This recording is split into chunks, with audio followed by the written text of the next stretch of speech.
मुझे भारत के प्रधानमंत्री जी ने जब इस मंदिर के बारे में बताया, उससे पहले मैं टेलीविज़न पे इस मंदिर के विषय में सुन भी चुका था और देख भी चुका था। तभी से मेरे मन में एक जिज्ञासा पैदा हुई और एक क्यूरियोसिटी पैदा हुई थी, क्योंकि इस तरह का मंदिर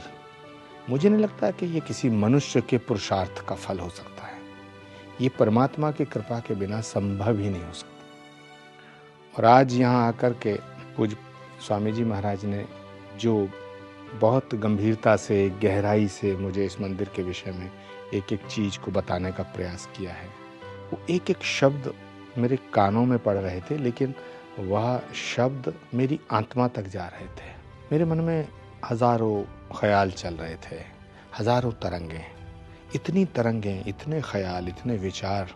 भीतर आ गए कि फिर मुझे उनको नियंत्रित करने के लिए मेडिटेट करना पड़ा। और मुझे लगा कि मैं यदि इसको कंट्रोल नहीं करूँगा तो ये मेरे लिए एक बर्दाश्त करना या इसको सहना, इसको नियंत्रित करना संभव नहीं रह पाएगा। एक दैवीय शक्ति भीतर प्रवेश कर रही थी। जिस श्रद्धा के साथ इस मंदिर का निर्माण हुआ है, उस श्रद्धा से एक विशेष प्रकार की शक्ति, एक विशेष प्रकार की ऊर्जा इस तरह पे उत्पन्न हो गई है। भौगोलिक दृष्टिकोण से, मानवीय दृष्टिकोण से, सेवा के दृष्टिकोण से, श्रद्धा के दृष्टिकोण से, संस्कारों के दृष्टिकोण से और आस्था के दृष्टिकोण से मुझे लगता है कि ये दुनिया का एक विलक्षण मंदिर है। आबू धाबी का ये मंदिर, मुझे लगता है कि ये युगों युगों तक पूरी मानवता को, सिर्फ हिंदुस्तान के लिए नहीं, सिर्फ यूएई के लिए नहीं, किसी पर्टिकुलरली एक स्थान के लिए नहीं, किसी पर्टिकुलरली एक मजहब के लिए नहीं, किसी पर्टिकुलरली एक धर्म के लिए नहीं, किसी एक संप्रदाय के लिए भी नहीं, मुझे लगता है कि पूरी मानवता को अपने भीतर समेटा है। जो 5 महाभूत हैं वो भी उनका दर्शन, तमाम पृथ्वी से लेकर के आकाश, जल, अग्नि, सारे तत्वों का, सारे शास्त्रों का, सारी किताबों का, सारे ग्रंथों का, मर्यादा पुरुषोत्तम भगवान राम से लेकर के भगवान श्री कृष्ण, जगन्नाथ, अयप्पा, सब राम दरबार, सबको समेट करके एक जगह ले आए हैं। और इसको बनाने में, इसके निर्माण करने में जिन जिन लोगों का सहयोग रहा है, ख़ास तौर से मैं यहाँ ये जो आबू धाबी है, यहाँ की सरकार और यहाँ के हुक्मरानों का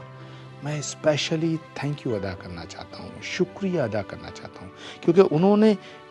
इस वातावरण में, इस दौर में, इस मंदिर के बनने में जो मदद की है, जैसा मुझे स्वामी जी महाराज ने बताया, तो वो जो मदद है वो एक्चुअल खिदमत है, वो जो मदद है वो एक्चुअल इबादत है। बिकॉज हमारा शास्त्र कहता है ईशावास्यमिदं सर्वम यत् किंचित जगत्याम जगत,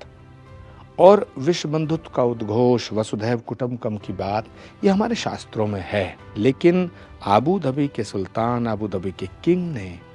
जो ये मंदिर बनाने में अपनी मदद की है, उनकी इस मदद से युगों युगों तक ये मैसेज जाएगा कि एक्चुअली जो इस्लाम है वो दूसरे धर्मों का सम्मान करना सिखा, यूनिटी, लव, पीस और मोहब्बत का नाम इस्लाम। मैं आबू धाबी की इस धरती से, स्वामीनारायण भगवान के मंदिर के इस प्रांगण से मैं भारत के प्रधानमंत्री को धन्यवाद देना चाहता हूँ, यूएई की हुकूमत को धन्यवाद देना चाहता हूँ, ख़ास तौर से आबू धाबी की हुकूमत को, यहाँ के किंग को धन्यवाद देना चाहता हूँ। परमात्मा से प्रार्थना करता हूँ कि इस मंदिर को बनाने में जितने लोगों का योगदान रहा है वो स्वस्थ रहें,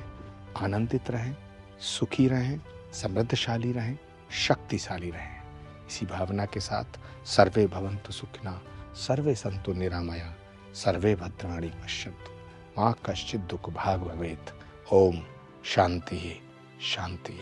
शांति।